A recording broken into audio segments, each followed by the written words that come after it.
So guys, welcome to Singji blog. आज हामी चाहिँ लन्डन ब्रिज आएको थियो। अराउन्ड 2 इयर्स पछि म आएको थिएँ लन्डन ब्रिज। अनि मेरो कलेज यतै छ, म पहिला काम पनि यतै गरिरहेको थिएँ। तर 2 इयर्स पछि होइन, म आज एगेन हामी यहाँ आएको होइन। त्यो त ब्रदर त नयाँ हो, हिजो लन्डन आयो, तर आज लन्डनको चिसो हावाले छ तल भन्ने गीतमा डान्स गर्न लन्डन ब्रिज आइसक्यो। भोलि प्रोफाइल चाहिँ पिक्चर चेन्ज गर्छ नि। एकदम कस्तो लाग्यो लन्डन? एकदम बवाल यार बवाल लाग्यो? रमाइलो ठाउँ छ। अहिले नयाँ छ, बवाल लाग्यो, रमाइलो भइरहेछ होइन। जब 15 दिन 1 महिना हुन्छ अनि युकेको बारेमा रियालिटी थाहा हुन्छ।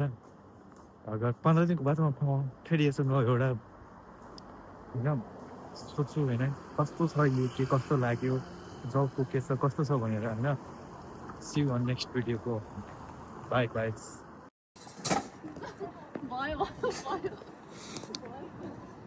परस